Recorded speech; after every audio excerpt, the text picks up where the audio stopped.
పౌలు ఏనాడైతే దేవుని చేత దర్శింపబడ్డాడో ఇక తిండిని గురించి, వస్త్రాల గురించి, తన స్థితిగతుల గురించి ఆలోచించలా. ఎందు నిమిత్తం దేవుడు నన్ను దర్శించాడు, నేను చేయవలసిన కర్తవ్యం ఏంటని ఆలోచించి ఆ దర్శనాన్ని నెరవేర్చడానికి నడుం కట్టాడు. ఈ శుభవేళ ఇక్కడ ఎంతమంది కూర్చున్నారో, ఎంతమంది వాళ్ళ వాళ్ళ అవసరాలను బట్టి, వాళ్ళ సమస్యలను బట్టి పాపం ప్రయాణమై ఆల్ నైట్ ముగించుకొని వెళ్ళిపోయారో నాకైతే తెలియదు. లైవ్ ద్వారా ఎంతమంది అందుబాటులోకి వచ్చారో వారందరికీ, మీకు అందరికీ కలిపి చెప్తున్నాను, ఒక్కటైతే నిజం, దేవుడు ఎవరితో మాట్లాడాలని అనుకున్నాడో వారందరూ ఇప్పుడు అందుబాటులో ఉన్నారు.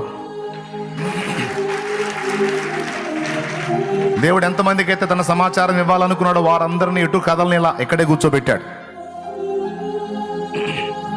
మీరు ధన్యులు. మొదటి దర్శనాల గురించి నీకు చింత లేదు, ఆ సంగతి అంతా దేవుడు చూసుకుంటాడు. ఆ దర్శనాలు కూడా నీకు అక్కర్లేదు.